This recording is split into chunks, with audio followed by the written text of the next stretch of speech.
Well, ladies and gentlemen, back with us again. The third trip back around with us this time.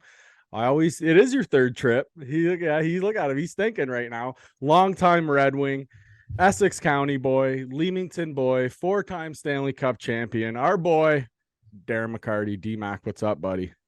Thanks, Toolbox. I'm just here because Tristan's here. It was nice meeting you at the hockey game, Tristan. Oh, There's a lot of things, like we said, learn not only how to replicate people who have success by what they're doing, and also like guys like Tony who not what to do. So you know what? We all got roles here. That's Tony the Toolbox from Harrow. So that's why we're here. Hat yeah, trick hockey. And I got the hat trick on the Hat Trick Hockey you Podcast. do. Thank you very much. There you Yeah. go. Thank you very Boom. much. Welcome, welcome. See, I was literally just saying to him, I was like, I'll do his freaking intro. I'm like, because I know he's going to come at me right after the intro. I'm like, all the time. Every time he's on, he's always giving it to me. Dude, you're a fucking busy guy there, right? When you're at the rink. Like, you I were got things everywhere. going. Well, you know what? Detroit's favorite stepson, mayor of Hockey Town. And if you want to talk about it, I'm from Essex County. So we talk about it once and we be about it twice. So I love when I'm there to be around, whether I'm doing game day live or walking around. But you see that I pretty much do what you guys saw me do and just saying hi to everybody. And it's really cool too, though, because it depends on the different games. And sometimes we get so caught up in everything that we're doing, you don't realize, like when the Canadian teams come over, that brings a lot of Canada over and a lot of people from Essex County, from up London way, and then the Torontos come over. So there's like people that maybe I've never met before that have watched that are coming to Little Caesars for the first time. So it's as it's bigger than everything else, but you start to see the atmosphere. And then here's the thing from a Red Wing perspective, right? As a fan, and you guys as much when you don't get to the game every game, but you're there for a few games a year, then you see the atmosphere and you can see, just like on the ice, there's something building. And you right there, and it's a different experience. So now it's coming into it. So, the wins and losses are what they are. It's something that's being built again. We're recording this on the Monday when they're going to play in Vancouver, the start of this road trip. So it's a roller coaster ride season. But again, you asked me at the beginning of the year, and I was hoping that they'd be in the conversation last few weeks of the year. Got to win a couple games to get in or not. But next year is when I expect them to make the playoffs. Right on. Yeah, that's for sure agreed. I wanted to ask you, Darren, what's your favorite part of the role you have with the Wings organization? Well, you know what? It's one of these things that you'll hear me say no matter what I do, is that I'm a battery and the fans are my power. So really it's really just a connection. Like why this organization, why all the Red Wing fans that are listening to this, it will get back, is because everybody that that has been successful already, hence winning cups like myself, is in this organization doing what they love. What do I mean by that? Well, the captain that led us that way is in charge. Chris Draper, who's sort of one of his minions, is in charge of the scouting. Tamalpi, who's in charge of scouting. Yuri Fisher, Dan Clear, all these guys. And then I haven't even brought up the European faction. And this is all to do with guys that love hockey, love development, and the European, I mean by the King and Lidstrom, and then his Prince and Zetterberg, and I mean even the Jester and Homer over there. But they all are involved in what goes on and building the team on the ice. My pride is to keep the fan base and everybody along the way to enjoy the journey and get us ready. My goal is to have that lower bowl rocking and rolling when it's playoff time, just like LCA was. So you asked me that, the simple answer would be to be able to meet the people I've met before and get updated pictures, or meet new people and to take pictures. So when I'm there, I'm absolutely there. And I love it more than anything because that's what I love to do. I was gonna say 100%. you seen us, and then we had talked for what, 10 minutes or so roughly, and then like I looked up and it was like there was a huge crowd around us. I was like, shit. And then when we left, I was like, I hope I didn't, I hope we didn't like swarm them or anything. But the part that I laughed at the most was when we were getting ready to snap the like photo there, and you say to a guy who was standing there getting ready for an autograph, you're like, "Here, I'll tell you what, snap this pic and I'll sign that for you." You made like a Absolutely. deal. Pay it forward. And I was that's what like, I I was love. like, Because usually in those lines, and I'll sign autographs, especially when I do game day live, so people know where to come and sort of see me, and I'll hear more. Mhm. You know, first intermission or second or third is, oh, we saw you on the screen and we came down. That's what it's all about. But paying it forward, making it easier to whatever else. It's all, we're all about the same experience. We're all in this together. It's all about the wing wheel nation, all about that culture, and that's all part of it. Mm-hmm. I love it though. It was funny though. I just laughed. I thought it was good. I'm like, yeah, he's done that a time or two. No, you had absolutely nothing to do with that, Tony. Don't worry. I did. The fucking guy. He's always. That's just like you, though, buddy. Hey, second assist over here. You know, High off the look glass. at Godet. And the guy's going, "You're not even on the ice, bro." I God, tried man. though. I tried though. I know. I was like, hey, you ain't cheating, you ain't trying. That's funny. So, because you're such a great hockey mind and you're involved with the organization, I wanted to ask you, as it pertains to this season, we're coming up on the deadline. Who stays and who goes, in your Good opinion? question. Yeah, well, in my opinion, well, the answer to that is whoever Stevie in his plan says. And I always laugh because, yeah, you can know what any side, and say, for example, what a Dylan Larkin or what a Tyler Bertuzzi wants, but you can't tell me that anybody knows what Steve Yzerman has said in return. So don't give me that BS. It's hashtag Weiser plan 1919.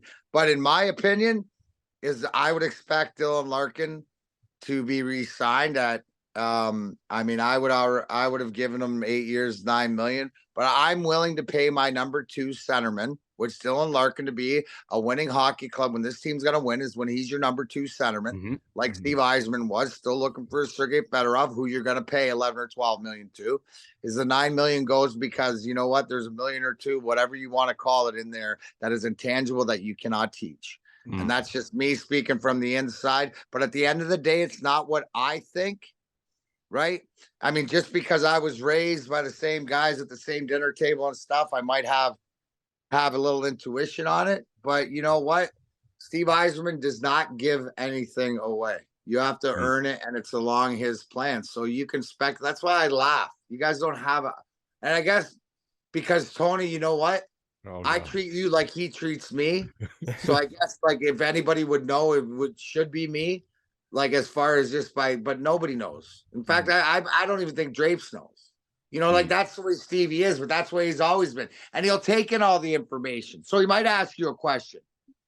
It doesn't mean he's listening to you this time, but something you said 5 years ago, he might bring back to you, and it might be relevant now. Don't, just trust, and that's the beauty of it.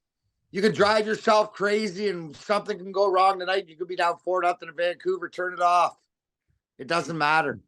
The guy in charge is throwing the ship. Go to bed.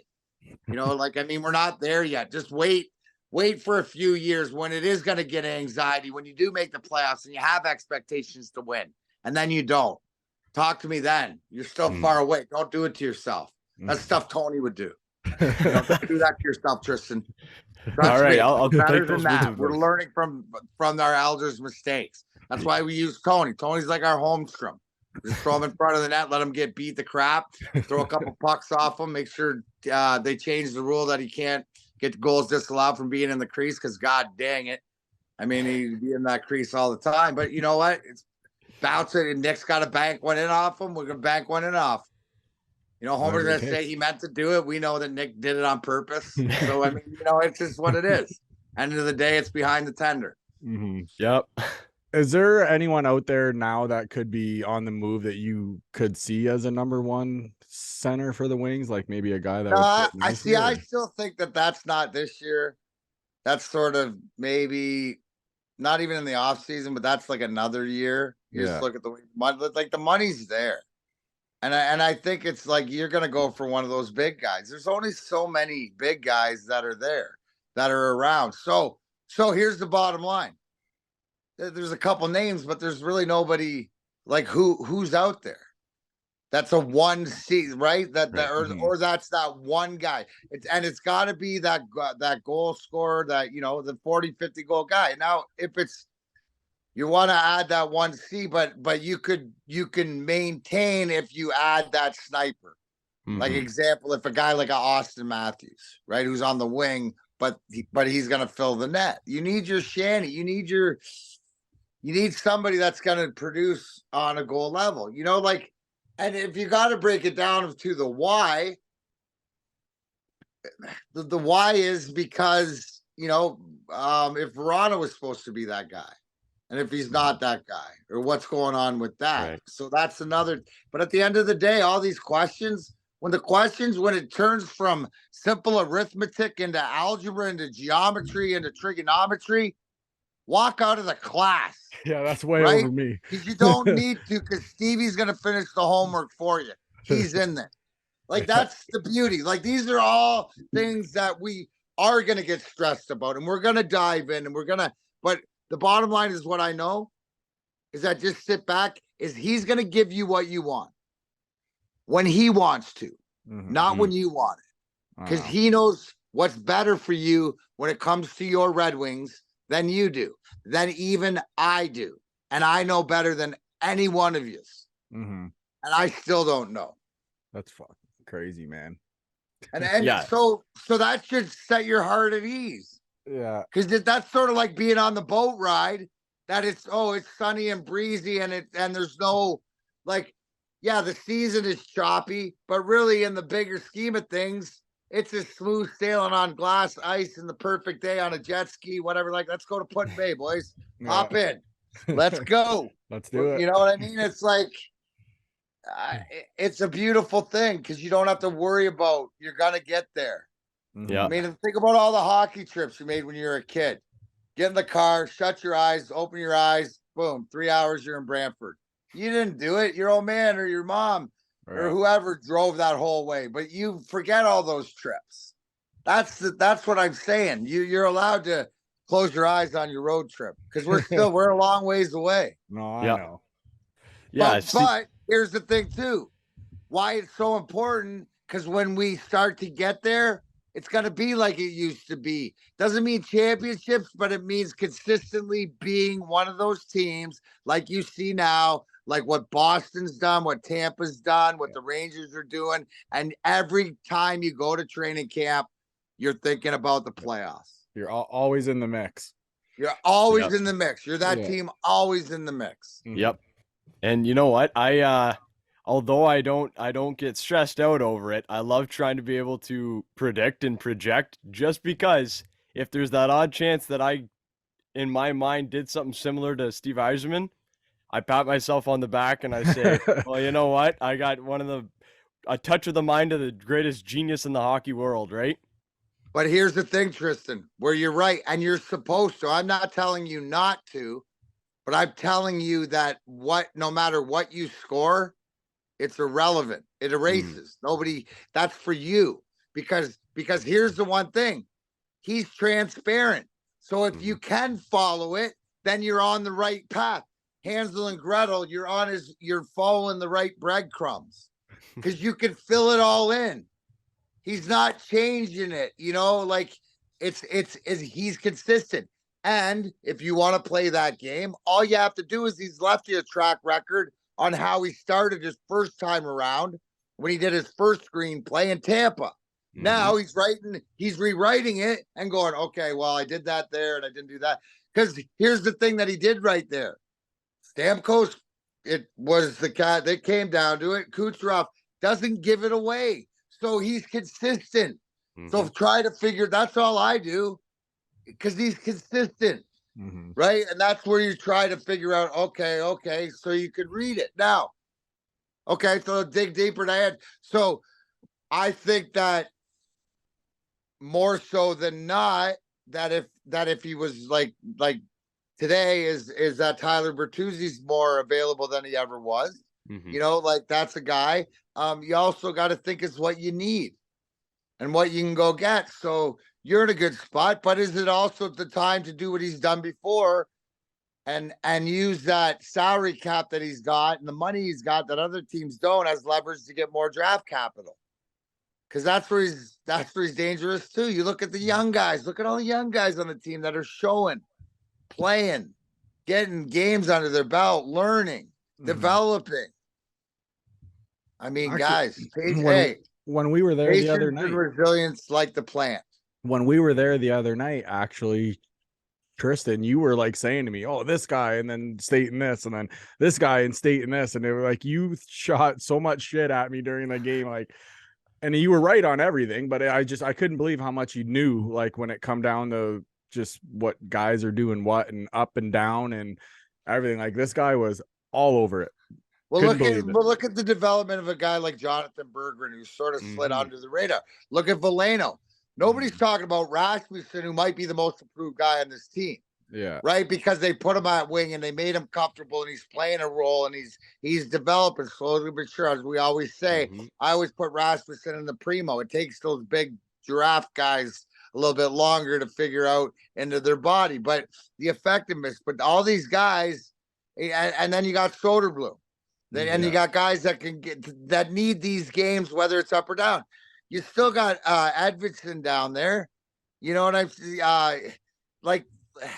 There's guys and there's guys that are pushing. You know, the question, you know, that has developed that I don't think was a question as much at the beginning of the year, but it has is goaltending. But again, you haven't heard much about Sebastian Costa, but it's all about all these guys are getting experience at this level. And, you know, for the young guys to be able to get, like, this is their first crack at, like, 82 game schedule, like the NHL schedule. You got to, and they're young. It's not like they're coming in like they used to 24, 25 because they couldn't crack the line. If they're coming in at 19, 20, 21, they're babies. Oh, it's crazy. It's crazy. If you sit back and go, holy cow, man, look what's in the future. Oh, like seriously, like anybody who's got, you know, like kids or whatever like that, these 5-year-olds, like, I mean, they're gonna be like 9, 10. You like think of the excitement, and that's what I implore everybody is that no matter what age you are, like if you were around and you remember you were a kid the first time, what did you miss? What do you want to enjoy the second time? Maybe you couldn't drink last time. Now you can drink. You know, like there's all these things. It's like, you know, 17 and a half beers, by the way. I think I told you that topples the cup. Can't get all 18 in.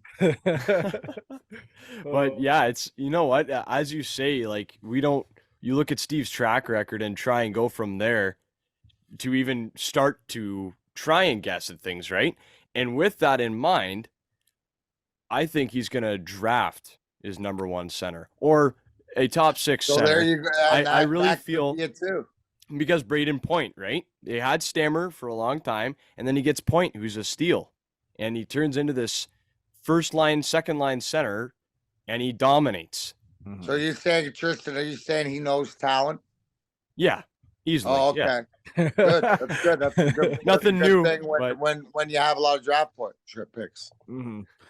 Yeah, there's an assload of picks, isn't there? Like he's got them fucking stockpiled. Assload of picks and a shitload of money. Yeah, that's a beautiful thing at this point of rebuild, shall we say. And it's dangerous in Steve Yzerman's hand, as it would be dangerous in Darren McCarty's hand the opposite way. Yours would be fun, though. Oh, well, we know that. we know that. Hey, what's going on with Bally Sports there? Is it like all done now at the end of this year? I don't know. I heard they did claim bankruptcy. That's not one of my gigs, so no, I know, but I don't get a paycheck from them or anything like that, so I don't know. Okay, but I was just wondering. That's for all those other, but nothing good, I would think. Okay, because I'm like, man, now where am I gonna watch Wings game? They need to go back to like Fox, man. Fox 2, Fox 2 or whatever. Yeah. I don't know. I'm just like, fuck, where am I going to watch Red Wing games now, man? I'm sure they'll find somewhere for you, bud. I hope you gotta so. Search and stream and do all some garbage. My son asks me every fucking day if the Red Wings are playing. Every day. So tonight. That's what I tonight. told him. Get a nap in past his bedtime. Yeah, there's no way he's staying up that late to watch the game. That's crazy talk. He'll be fucking passed out. I don't even think he would make the game. He wouldn't even make, even if he tried his hardest. Well, I'm not going to make the game, so what are you talking about? I'll be honest, I'm probably gonna watch it. I will too. I'll probably be out. Oh, I'll No, catch yeah. the first period. like out or like sleeping out. Sleeping. Oh yeah, he's like No. sleeping. Go ahead, Tris. No, I just wanted to ask, like, who do you feel is a player on this team, maybe currently on the roster or in the system anywhere, that's going to be a cornerstone to the rebuild? Maybe someone who's not one of the streamlined names that you hear, but someone that you think, you know what, this is a guy that he plays a game that is something Stevie wants for when we are in a cup contention. Yeah, no, I think the next big thing is Simon Edvinsson, because you know what, that puts your twin towers right and left-handed Mo if he is what we expect. And you know what, he's doing exactly what he needs to do, because you look at Mo, played in the Swedish league, or played over here and then went back to the Swedish league, and the way he developed. So it's just time and getting a lot of time and it's not the play in the game as much. It is a little bit, but you'll adjust, but it's everything around it. So I think once you see and once you know, and it'll take him time to adjust, but you'll see it, and then you know you're going from there, right? So he's a big part of it. Obviously moving forward, if I would have my eye on anybody, and he would be the next guy to fast track. That's because we already know what Soderblom is, right? We already know that he's part of the future. So he's already established that. He actually jumped Edvinsson and has already put himself in the hat, because I believe he's already one of the guys. So even though he's down there, that's strictly just age and reps and learning. Because imagine when he learns how to use that size and that reach. There's nothing like it, bro. We see little glimpses of it, the way he can pull it to his backhand, but you know, and just limited engagement with him. He's a great kid, and very absorbing and you know, fits into the culture. So that'll be exciting. And that's just somebody that understands that he needs to play and wherever he can get ice time. And it's not a, you know, a lot of like that. And that's the thing, you got to look at it. Some of these guys are in the minors. It's not a punishment. You know, it's development. Right. Yeah. And it's crazy to think Elmer was able to make the big club right out of Sweden with no conditioning on North American ice. So Stevie clearly trusted a lot in him to do that, because he even sent Mo down to the A for a year. He sent Simon down this year. So impressive stuff by him. Mo looked good the other night too. What would you guys say? Is there somebody on the list that you're looking on? Who are some of these names you're firing off? Well, you were saying how Stevie has a track record, right? And he built something in Tampa. And I look at guys who are middling round picks that he turned into stars: Anthony Cirelli, Braden Point. And I look at recently he's drafted into the Wings organization guys like Carter Mazer and Amadeus Lombardi. I think they're going to be in the Wings top 6 when they're winning a cup. And I feel like Lombardi has a lot to give. He was an overager, and Stevie drafted him, you know, undersized center, poor skating, just like Point. And now all of a sudden he's one of the best skaters in the OHL because he worked on that in his development. And I want to say he's tied for 5th in scoring in the CHL right now. So he's lighting it up. No, definitely two guys. And I know that they're high on, you know, the development. And to your point, I would not be surprised at all if what you said is true. But yeah, it just goes to show you just mentioned two names that could be up even sooner than later, because that's how good they are. Yeah, for sure. Hey, Mac, if you could change one rule in the league now, which one would it be? I'd make every ice surface European style, like Belleville.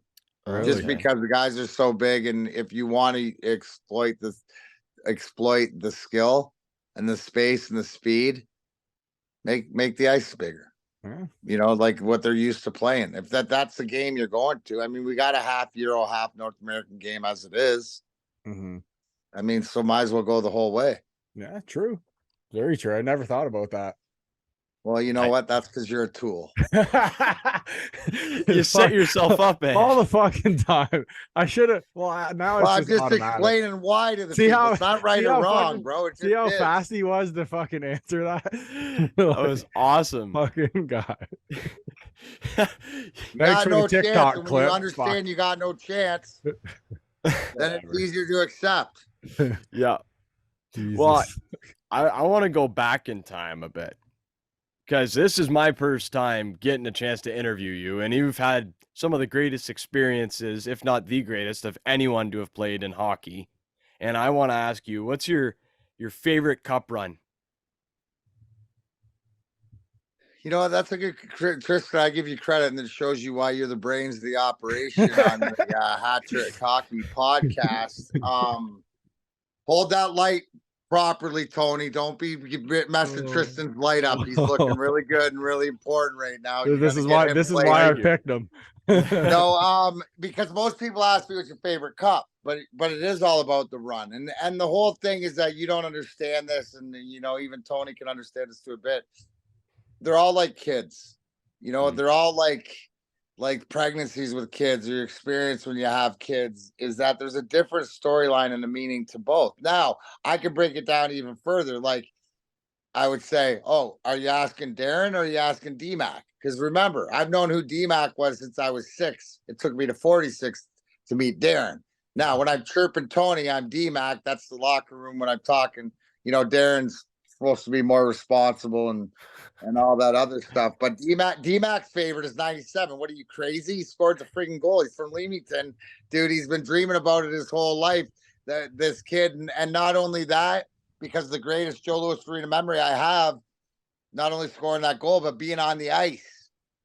Being on the ice for the final buzzer, right? 42 years. How many times since I sat in that rink since I was like freaking 8 years old?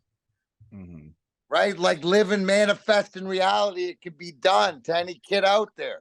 What do you got? What are you willing to do? So for that accomplishment, but then, you know, I look at for the whole wing wheeled nation and everything else, the 98, because we went from the highest highs to lowest to lows as a whole community with the Vladdy incident, from winning to losing. And, you know, you're supposed to be partying on the highest to highs, and then the accident happens. That just didn't happen to us. It happened to everybody. And then it's something. So also too, the believe, and the fact that to have out, you know, less than a year after the accident, him on the ice to give him the cup in that moment. I mean, that's just movie stuff.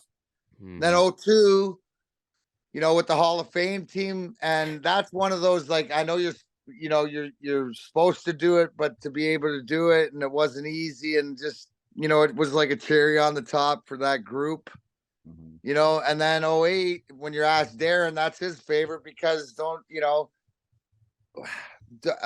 whole thing is, what do you put in to get out, and don't ever say what if. And I always thought I had something left, and for me, it was more to be in the locker room and the buffer with my guys than it was to play. But the way it worked out, I was able to play 17 games, and just to be a part of it and get 4 cups is something that I cherish. So it's tough to say, you know, which is the favorite, obviously. Right.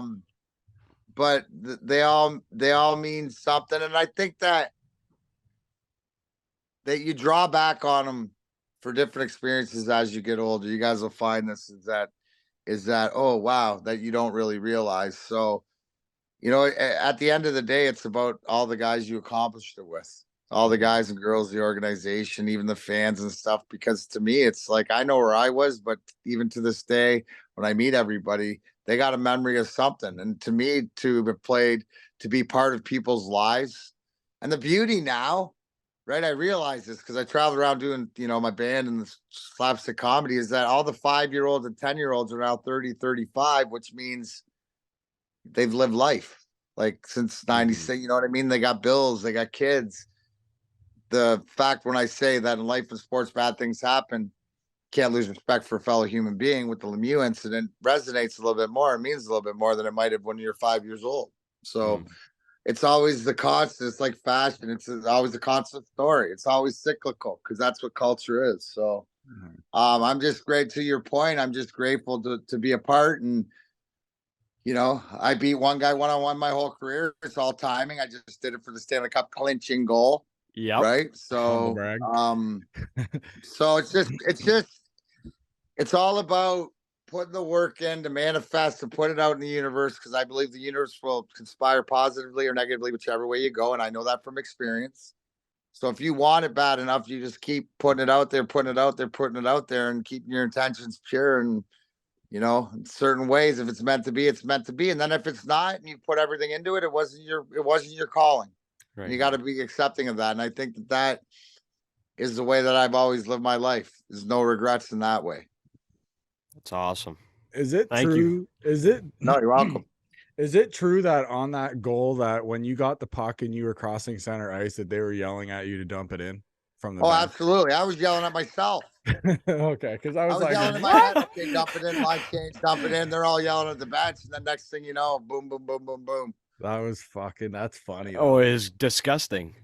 It was incredible. It was a beautiful move. You know what? It's like when I always tell the story and I come out, first guy I really lock eyes on is Steve Eisman, eyes the size of dinner saucers, looking at me going, what the fuck was that? And me going, bah. And he looks at me and he goes, thank God you don't have to do it again. Yeah. And I was like, you're right.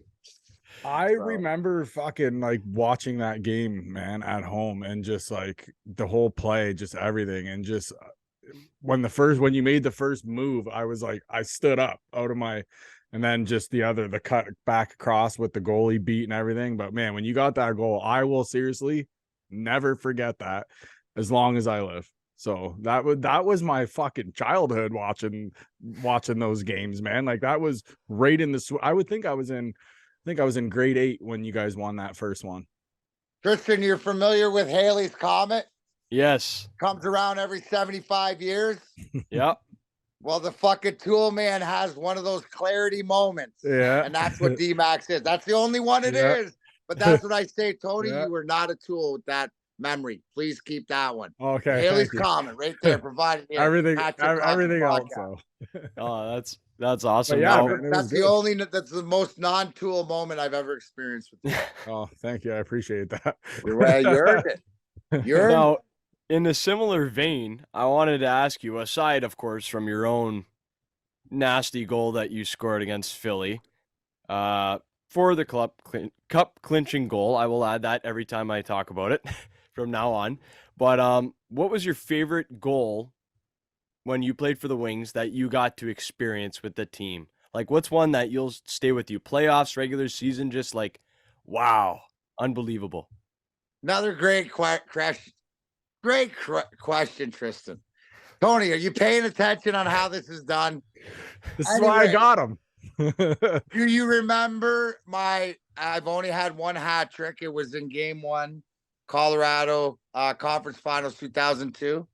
Yeah. The second goal I scored was a clapper 2-on-1 down the wing, top of circle, short side, underneath the bar upstairs. Norman Bates keeps his mom in the attic, right? Like barring in.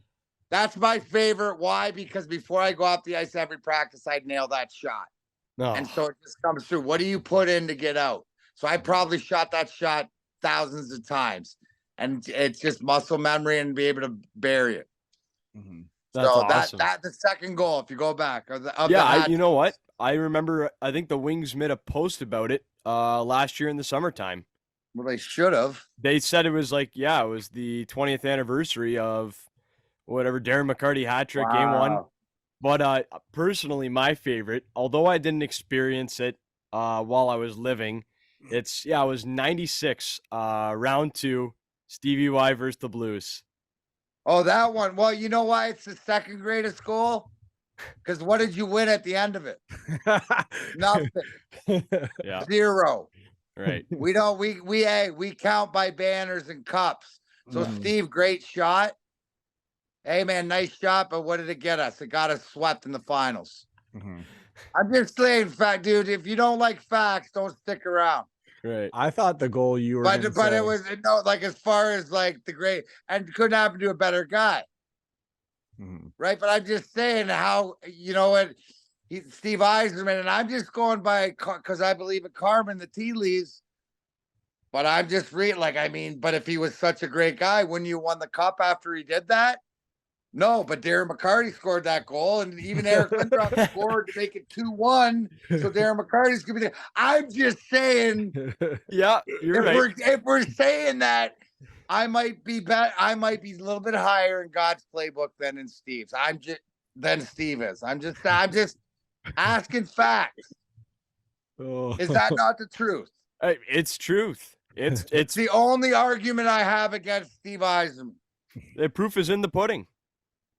That But it first was a ring is great because goal. of you. I tell right there. Stevie that was the second greatest goal. I thought you were gonna say for yours the goal that you got in overtime on the pass from Shanahan on the night of the brawl, because technically that should have been a game that you should have been kicked out of. No, bro, not 90, not 97.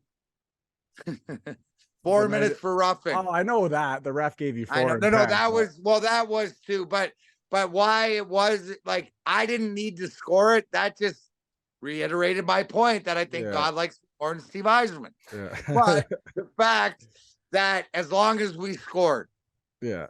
it already gone. But the fact when I did, and no matter how old you were, that was the time that it was like the proverbial, everything's gonna be all right. Don't know what it means, but it's gonna be all right. What a fucking And- feed from Shanny too. My God.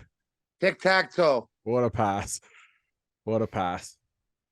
So I know it's been discussed, and I heard your input on the ESPN 360 they had put up on your rivalry with the Avalanche, and I just want to get it again from your mouth because I'm here asking you, right? And it's also a great honor. So I wanted to ask you, what's your relationship like now with Claude? Oh, like it, and which it's sort of started probably back in 2014 or whatever. But it's one of these things that, and how that whole Unrivaled came about was the fact that I started, signing those autographs and doing some stuff with him, and he was, a nice guy and stuff like this. But it never occurred to me until, and you got to understand this, Tristan, Darren McCarty from Leamington, Ontario, right? Yep. With that, he doesn't end his sentences with a period. It's always with a ... And when this thing blew me out of the water was when I'm watching the draft and Steve Eiserman selects from Germany, Moritz Seider. I'm like, okay, who's this kid? And everybody's going, oh, who's that? Who's that? And I'm going, shut up. Stevie drafted him. He's good. Right? To myself. And then I look and see, okay, where'd he play? And who's his agent? Bam, Claude Lemieux, and I almost shit my pants. And I was like, holy fuck. And this is like what, 19? So this is a few years ago, like 2 years ago. And I'm like, oh my God. And I'd already thought and been thinking, because I call it like I see it, right? And the fact that I'd done things with Claude and he'd proven to me that he's not the guy he was on the ice, off the ice, right? So then it was more of this that I come to it, and then people would say, well, why are you doing this stuff with Lemieux and this? And I'm like, well, because, I'm getting to know the guy and whatever. So in talking to this, but my intention was because, like in life, just like in the world and history and sports, sometimes your enemies will become your allies. So I knew that regardless of whatever else, that I felt that I was the one that if this is like a couple years ago, come to fruition about if he ever would tell his story or we could break it down or if there was something to be said. And I'd always looked at the 25-year anniversary. Number 25, I got a tattoo, 25. I mean, it's just, self-serving or whatever, and it just the way that it played out, and they just put it in the universe. And so everybody got, sort of got down with it. And then ESPN took it and made it bigger than, my interview. I was going to have Claude in and do that. And they built that around that. But to me, it's his version, his story. Just like at the end of it, where they asked Chris Draper and he says, no, I don't forgive him. Well, you know what? If I was Chris Draper, I probably wouldn't either. Because if you wanted to apologize, you should apologize when you met it, not when everybody else thinks it's cool. But that's not my place. Mhm. You know, my place is to call it as I see it and to allow my fans and the Red Wing fans who I know are in the ones that are going that trust in the fact that this is fucked up, but I got to check it out and Yeah. come to your own conclusion. Cause that what I try to bring is just accountability and just it is what it is. So if I'm doing it, there's a reason, right? And then you can come to your own conclusion. But the fact of what it was done and the fact that you get both sides to this story, all the guys that were involved. And I think at the end of the day, 25 years later, I mean, it's almost like he got paroled from prison after serving, attempted murder and stuff like this, where everybody was like, okay, now you can be a member of society again. That happens in real life. Yeah. That the jury's was out with you guys. I'm not the jury. I just was bringing it to the table because I love everybody so much and think that, I always just want things the right, everything just to be copacetic. Or if it's not, you understand why. I'm not telling you what to do, anything like that. I just came to that fact. And for all the fact of all the pictures that I still sign every day with Turtle and him and stuff like this, but people need to know the whole story if they want to. If they don't, then they don't need to, but it's for the ones that want to. Yeah, up there. Hey, I would have thought it'd be higher, but I mean, that's okay. You probably can't reach it, you little midget. Fuck you. I'm just as tall as you are, aren't I? Hey, one thing I've always wondered when you guys fought, like you guys had a tilt, what were you saying to him off the draw? Oh, off the draw? Dude, Yeah. I would have got so canceled. I said everything you're not supposed to say to a French Canadian about his mom and his sister and everything else, and what a piece of garbage he was, and just everything like really derogatory, like all those things that you can't say. Yeah. Yeah, I said them. Whatever. Fuck. Hey. Well, it was 97, and I didn't care. What was he saying like back that's to the you? whole thing. It's like that was personal, so I don't care. Yeah. Like and then like the second time off the draw, like I was at Meppenham, and I honestly didn't think he'd do anything. So when Drapes snaps the draw back to Nick, so I turned my head and he blasted me, and I was like, first thing I thought was, all right, good, he's gonna fight this time. Yeah, that was a fucking that was a good tilt. Fucking right, it was. I got it, and I was happy because I laid him with the couple, so I was good. Yeah, you did. Right off the hop, he landed two big lefts. Yeah. Doc. Yeah, Bob. exactly. And then you got to remember, he's bigger than I am, but I'm from Leamington. And you got to have like the concrete. Yeah, you have the upper hand there. Yeah, you might be big, but you're from Leamington, so that's it, man. Because and to everybody from Essex County that knows that this means I'm too stupid to quit. Hey, is there anybody who you wanted to fight but never got to? Nah, dude. You know what? Like, honestly, like once they put the tie down rule in for guys like me, and then everybody started to get bigger, and the game changed and stuff. So it wasn't really. It got to be more of a job and stuff like this. But no, not really. Well, I mean, it used to that used to be like in the 90s and early 2000s. You'd be all more fired up. Yeah, I don't know. I was just wondering if there's anybody. Yeah, no. I mean, I guess the answer to the question is I wish I would have had another crack at Jamal Myers. I think he got me good last, or LaPerriere.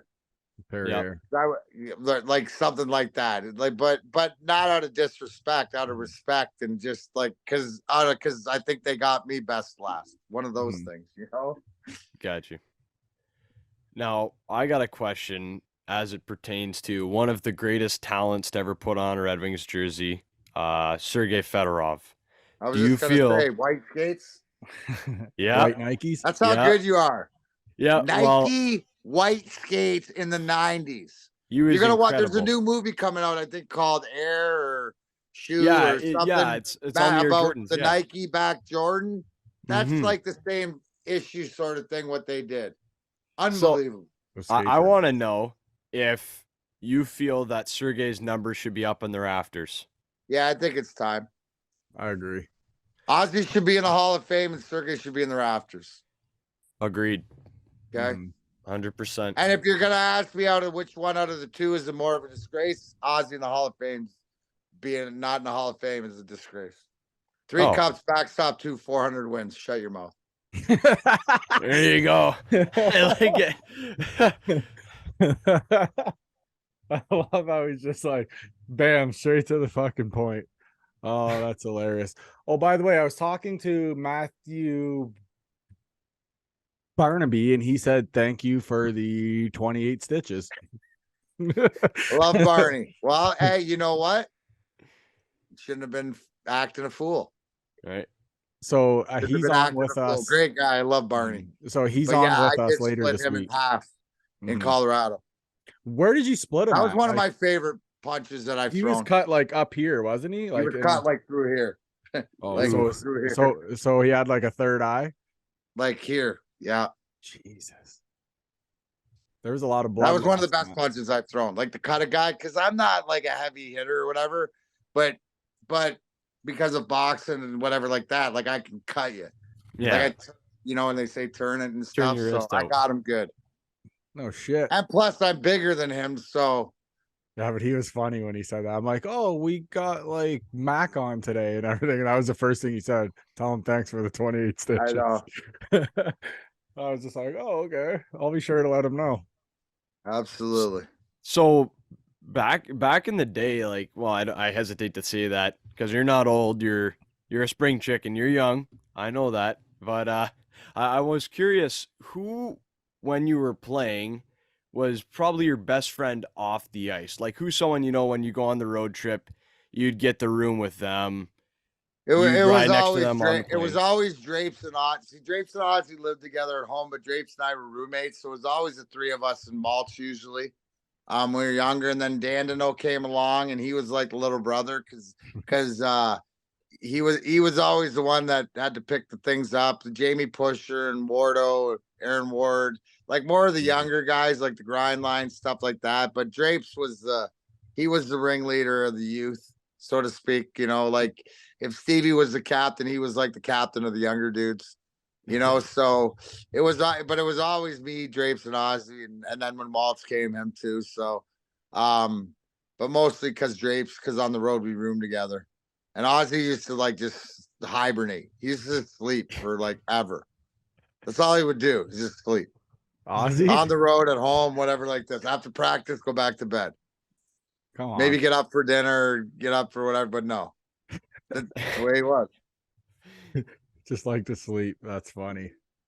Hey, when you were in the games and everything, like games back then, the hitting was just like they hit the kill. Who was that one guy who hit you the hardest that had you like, holy shit? Oh God, I got hit one time coming around the net by Mike Keene in Dallas. That he took my helmet, my gloves, an elbow pad, stick out of my hand. I thought that my arm got broken in half. I mean, I was like, wow. That I got up and got to the bench, and I was like, came to that all you can do is laugh and just be grateful you're still alive. But like, absolutely ran my show. So he was aiming to rip your fucking head clean right off. Oh, dude, I was coming around the net, like in the old days, and you know how like the D pitches behind the net, and then the other D sort of airs you off, and he came flying from around the pick, right where you don't see him, and you just put your head down because you're gonna lose the puck for a minute. You know what I mean? You look up and then just ran me over. My God. I'd still be laying there. That's fucked, man. So I'm curious, throughout your time when you were playing, who would you say is maybe a Wings player who gets underrated in fans' eyes, or someone who's not really talked about a lot, but you feel really contributed to the Wings' success for those 25 years you guys made the playoffs in a row? Yeah, I think a guy that gets overlooked is the sixth Russian and Doug Brown.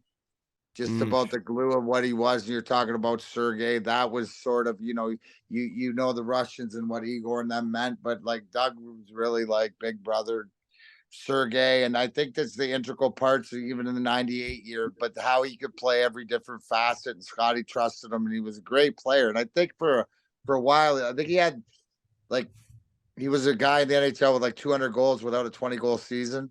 You know, like just a workman like, and I think Patrick Brown, who's his son, that plays in the NHL, you know, has the same work ethic. And the one thing is they're great skaters, but they're cerebral. They're just above the rim mentally.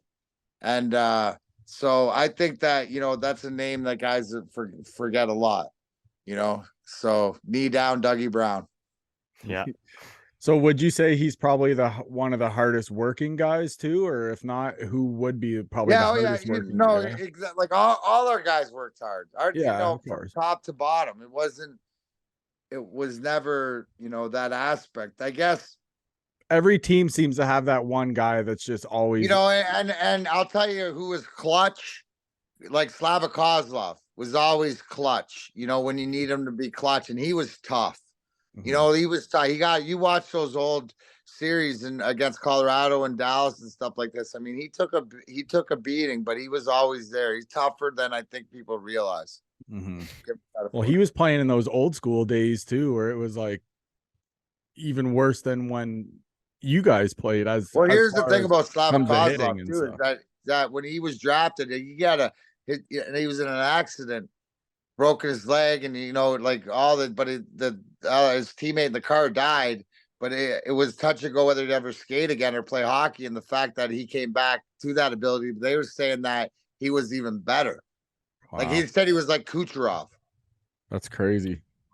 I never knew that. Yeah, neither did I. Wow. Yeah, well, you know what? Guess what? That's why I'm here.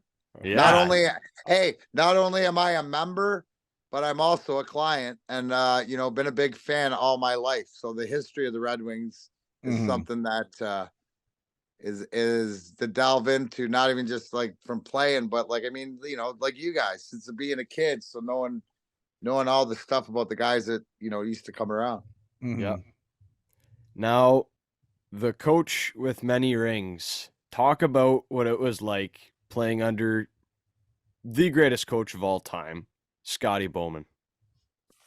Yeah, I mean, Scotty's not only the greatest coach of all time, he's the greatest psychologist, because he taught everybody that, you know, you don't treat everybody the same. You treat them different. You got to find out what their buttons are. And it's about motivation to get the best out of them. And, you know, whether he had to piss Danny off, make him go Irish, or, you know, he just sort of like, leave me to be. And, you know, and like for me, it's funny because he'd never yell at me or I'd get in trouble. Drapes would. So it'd always be Drapes' responsibility when you know what I'm saying? Like, and it was accountability to each other. And he sort of built that. And that's why, like, where you sort of ran. And what Scotty did is that he did it differently, where it was us against him. But here's the difference between, in my opinion, playing for both Scotty Bowman and Mike Babcock. Scotty Bowman did, and if they did the same thing, Scotty Bowman did it, and you knew he did it because he liked to collect rings, and at the end of the day, it was to win to win for the team. Mike Babcock did it like if you either did it my way or the highway. So we either do it his way or nobody wins. That's you know what I mean? That's and you know what? I think that you see the way that things are is why, you know, the gravity, things have changed, life has changed. So there's no, like, Scotty, you might not understand it, but you were all in it together. You could learn to turn to your left and go, or turn to your right and go, yeah, remember last month? And that guy be going, yeah, remember that week? It was me. And everybody sort of had a turn in a different way, but it was all for the best of the team.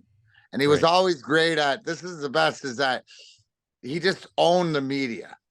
And the media come in and go, Scotty, did you believe the ref blew that call? And he go, yeah, I know. I thought that that it was icing. And they be go, no, we're talking about the offside. And he goes, but yeah, because icing's when you shoot it from the other side of the center, right? And I thought our guy touched it first, but it's a close call and we don't have replay.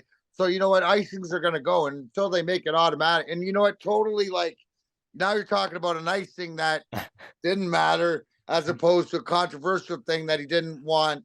You know what I'm saying? Like, it's the mentality of it. So it was always awesome. And then I got my favorite because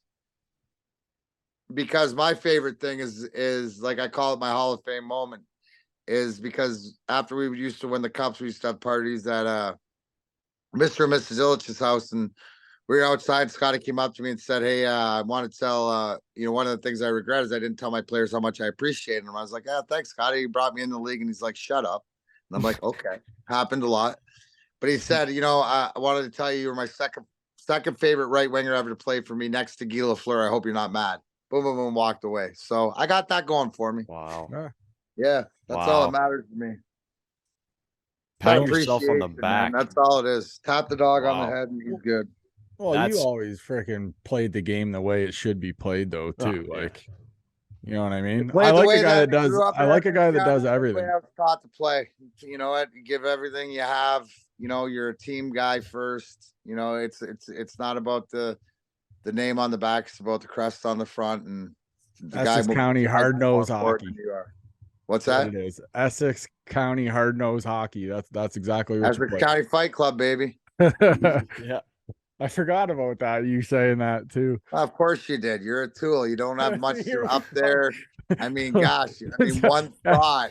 I'm telling you, you got no room for storage. Holy fuck! I'm making a shirt. You got the I'm old fucking flip telling phone compared to our iPhone Pro 14. Well, I have an iPhone. See? Yeah, whatever. You got an iPhone case. Fucking always at me, man. Always at me. Hey, so easy. Is the Sean Avery story true from the bench when he was beaking at Joe Sakic? Oh yeah, about we don't don't do that to him. Who said that to him? Channy or Stevie? Channy? Okay. Somebody. I thought it was Brett Hall or something. Or Holly. Yeah, like somebody of seniority. Yeah. So what was some Royal Hall of Fame member? What the hell was he doing? Just trying to go at Joe? Dude, he beats everybody. Those guys. It's just like, we don't do that. They don't mess with our king. We don't mess with theirs. Yeah, fair enough. It is a war, I guess.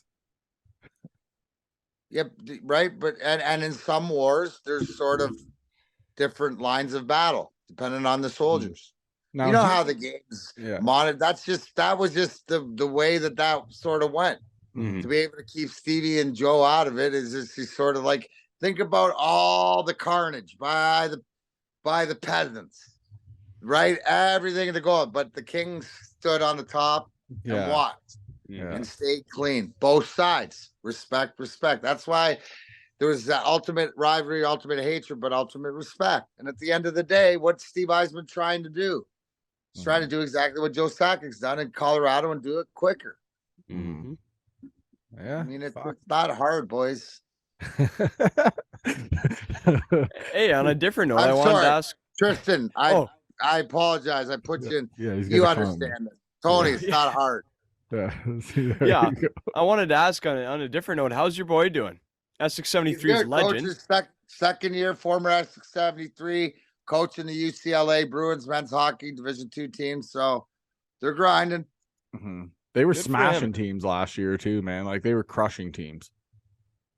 Yeah, oh yeah. No, he's smart, man. He loves the game and put the work in and stuff. And I know that he's got aspirations of, getting to higher levels and getting that program to a higher level. So, the brilliance is he's still young. He'll just be 27 this year. So a lot of time ahead to put the work in. He's off to a damn good start with there. Absolutely. That's and that's the lesson to everybody. Just because maybe your dream, you got to figure out. Like I told him, I said, listen, your love of the game and my love of the game, it's there's no greater. It's just different. So if you love this game, you're gonna figure out a way to stay around it and stay into it. Mm-hmm. It's the same way as I love the game. It's what I did. It's not who I am. I love other things to do too. Right. That's why I love the people more and all the stuff. That's why I do all the people things between the fans and stuff, because the rink is the rink. I spent enough time there. Mm-hmm. I don't want to live there anymore. But other people, they love it, and God bless them, because I love doing what I'm doing. Mm-hmm. Yeah. Hey, who was that one guy in the NHL when you played that was just always chirping on the ice? And did they ever say anything funny that almost made you laugh or like anything like that? I love when guys are like Well, mic'd up. did I tell you? Have I told you the best chirp on the ice ever in the history of chirps? I'm not sure. The one Kelly Chase Schomburg. No. Kelly Chase Schomburg. Schomburg, rest his soul. Right, played my first year with them. Played late 80s or 90s. From Sarnia. Called him Skippy because he just talked with a high pitch. Yeah. Right, like this. And he was a chirper, right? And never shut up. But like sometimes like didn't have a lot substance to stay unless he'd be engaged. Because once you engaged him, you turned them on. So we're playing in St. Louis, and Kelly Chase, who's their tough guy, just lining up on the draw. And he's hammering Burr. Cross check. He goes, Burr, puck drops, we're fighting. Schomburg looks at him, goes, no, we're not. Chases, hammers him, slashes him, goes, puck drops, I'm dropping my gloves, we're going to fight. Burr goes, nah, no, we're not. And he goes, fuck you, Burr. He says, you don't drop, I'm going to jump. And he says, I'm going to find you after, and I'm going to fucking beat the shit out of you at the bar. Bursey looks at him and goes, that'll never happen. Now, you got to remember, this is on the face-off, right? So, lineman like this, and he goes, fuck you, Burr, why? And he goes, because I don't hang out in gay bars. Like this. The referee, the linesman, all 5 guys on the ice, they're laughing. Chase took a penalty on the play, like right, and it was just like where the whole guys on the ice were, I love the it. old days where guys are pushing his shove. Yeah. This is the line, he's got to come in, and this so he's got an attention and just fucking buried him. That was the funniest one that I heard. And got a power play. It's perfect. Absolutely. It's fucking Not all battles are won with punches thrown. Mm-hmm. Absolutely. I love it. And then some of the best chirpers aren't the guys that just run their mouths. It's the ones that just timely. Right. Just like timely. So You ever hear Stevie let loose on anybody? yeah, the referee. Oh. A lot. And I think the only time he got run was in St. Louis by Rob Schick one day. And when he gave him a 10 or kicked him out, it was like the most shocked face. What? Me? For what? Mhm. But yeah, I was a peacemaker. He'd let him know. And yes, certain guys get away with certain things. I was gonna say Crosby just got thrown out the other night for like. Yeah, that was sort of what it reminded me of. Yeah, I was thinking that. Like wow. and oh my God, what did I do? Yeah. Because and they're a lot. Sidney Crosby chirps like now, like before, like when I played, when at the end of my career, at the beginning of his, it'd be more whining. Now he more chirps like Stevie. You see him like cutting into a ref on the bench and stuff like that. That's what those guys do. Tell them about themselves. Like they got no time for small talk, no time to butter them up. That's what Dmac's there for. Yeah. They're just sinister. But you though, kind of your role on the wings, though, you should be. I'm the buffer, bro. You should be close with the refs. Peacemaker, baby. Peacemaker. Like Stevie be repping him, and I'm going, he doesn't mean that. No. That's not it. Yeah, that's enough. I always hate seeing some of the refs when they're trying to split up fights and they're like one guy's arms tied up, the other guy's not, and guys are getting smacked. Like I see it so much nowadays. It fucking drives me nuts. Yeah, because they don't know how to break up a fight because there never is any. How do you trade for it? The guys in the old days were awesome. And if you know what, you didn't have the respect, they'll let the other guy loose to get you. Yeah. Oops, he slipped away. You'll learn that once or twice. So there's a respect there. Like there's so much. They talk about the code and the unwritten rules. There's so many that you don't even know about, right? And that's why, like, it's not my game because there's so many of these unwritten rules in this code and whatever that is disrespected because it wasn't taught. Yeah, sometimes, but the game's evolved, so it's allowed, and the rules in the game allow it. So why can I'm not going to be old guy being mad. I just rather they adjust to what they're trying to police, and that means make it bigger. So then guys don't get as hurt. Because nowadays, the guy goes through the middle of his head down, he gets lit up, and you're going to give the guy who hit him trouble. Well, give the guy who's irresponsible with his head down in the middle more room to be irresponsible. If you're not going to, if you're going to get mad at the guy hitting him. Yeah, there's been a lot of big hits lately too. Speaking Oh, of hits, Trouba man. lit up Trouba's- Kadri, but look at Kadri's old school. He's like, yep, yeah, shouldn't go Yeah. through the head yeah. down. I got caught. He said, yeah, but who did he hit too? He threw 2 hits the one night. He had to fight twice.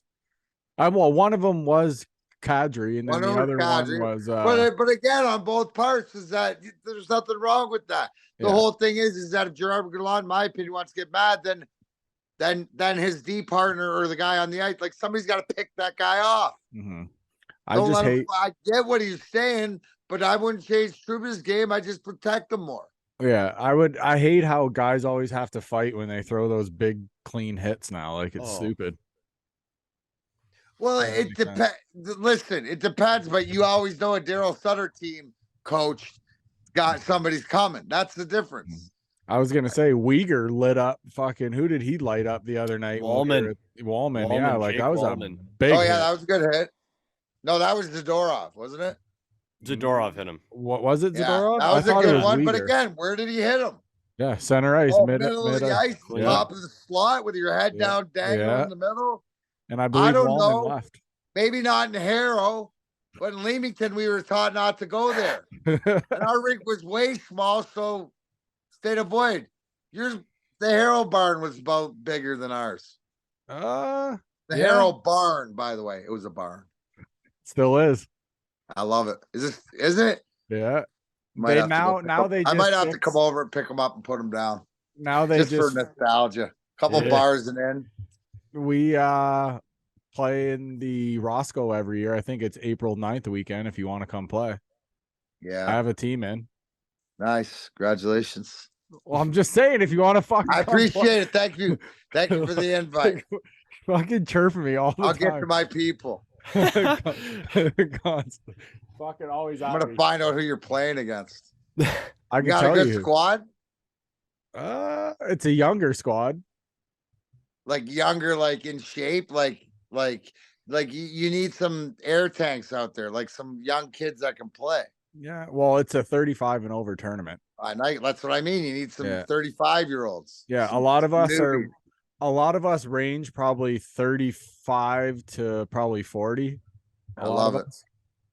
It's fun, but Love we got a crew, but we've been trying to play together all year and then play in this at the end of the year. Because you know the Harrow Sailors, I'm sure you've probably heard of them being from Essex County, right? So Yeah. we have a thing where they play once a week, they play on Thursday. So my squad, we go in there once a month. So they play four other and you teams play or them three once a other month? teams. So what they're gonna do for the Roscoe is now they're gonna take them and the 3 teams that they play, and we're just gonna play a tournament. So that's how it's gonna go. But so yeah, if you want to play, you can play, man. It's up to you. You're more than welcome. I'll keep that in mind. Also, though, we should golf this summer too. Let's golf. Yeah. Sounds good. Tristan's a golfer too. All right, come on. Love golf. Yeah, I say you come over here, we can play cattails. Hey, you have one every year, right? You have a golf. I got one. I tournament? got the drive time family get together at Links and Novi. I think it's in like August Okay. every year. Yeah, I see Okay. it up. I'm like, man, I'm like one of these years I want to play in that. I'm a Together. horrible golfer, but I like to have fun out on the course, so Oh, did you? Oh, you could. You said I'm horrible blank, and you I can said, put in I'm golf a- for that time. I You said can just I'm a put in horrible bunch of different thing.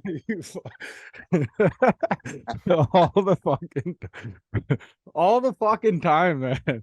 Even in taxis fucking roasted me. I'm like, man, this guy, like, I'm telling you, I'm making a shirt, man. I'm sending you a shirt. Tony the Tool shirt. Better put a fucking toolbox on it.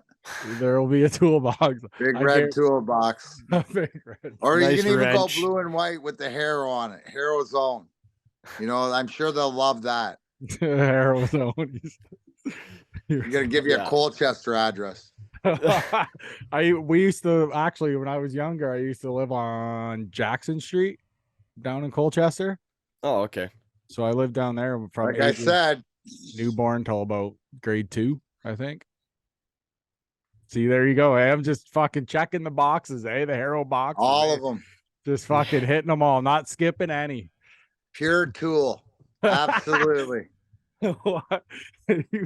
Dude, you know how many people I've seen in fucking public, and it's just like random people like, oh, we listened to the show, good, like we love the show, and then I'm like, oh, thanks, man. They're like, yeah, and then they're like, why does Darren call you Tony the Tool? I'm like, all the fucking time I get asked that 100 times. I'm like, wait a sec. Why aren't they saying I love your show, Tony the Toolbox? well, they do. Why aren't they Some saying of that them in do. introduction? I don't need to be the only one calling you that. Feel free, everybody, call it that. That's just not for me to call them. If you want, if you don't, if you want to be so Canadian and be polite and sorry about your feelings, huh? I didn't want to know that, Tony's really sensitive, huh? And he I don't doesn't know that the tool is actually, like multifaceted tool. Maybe like a Swiss Army knife. See, what if it was like a Swiss Army knife? Well, who's saying it's not, you idiot? Why don't you? That's for you to tell me, not for me to tell you. Now I'm going to say, obviously it's not. I don't want to tell you now. Couldn't cut shit. You're just a flathead, so to speak. Hey, I thought you were a flathead, more of a square head, obviously, but I thought you were a flathead. You're too sweet. Holy fuck, Tristan, do you have anything else for? I'm like crying. I'm laughing over here. No, you know what? All I want to say is, I know you prefer Dmac or Darren, but I'm gonna say Mr. McCarty because I respect you. Because you're that young. It's because you're the most respected person I've had the honor of meeting. So I want to say thank you so much for answering my questions incredibly. You're a true pro in every sense of the word. And good luck going forward with your broadcasting, with the Woodward Sports. Anyone, if you're listening to the show, go and check those guys out. Go and listen to the podcast. Watch them on the YouTube stream. They're fantastic. So thank you, Darren. Yeah, woodwardsports.net. You can find me every day, 11 to 1 with my partner in crime, Neil Rule, talking Detroit sports and stuff like that. DarrenMcCarty.com, Darren McCarty 4 on Twitter. Appreciate your time. Appreciate those questions. Great questions, kid. Take the same tact with anybody you interview and you'll be fine. Thank you. Yep, exactly. Because you know what? The best part is people will understand. It's like, oh my God, Tony is so great because he's got Tristan. So don't worry about it. See, then it was a good hire. It was a great hire. There it is. But Dmac, as always, man, seriously, thank you. Always so good to us. It was nice to finally talk like face to face when we were at the game too, because we've been shooting the shit over probably a couple of years now. So it was nice to actually finally talk to you in person. So once a year, you're on the show. Absolutely, okay? And we'll get on the golf course soon, boys. Yeah, for sure. All right, brother. Thank you. Over here. Yeah, I'm down. We're down, man. We're down. All right. All right, Dmac. Thanks, buddy. All right, guys. Have a great day. You as well.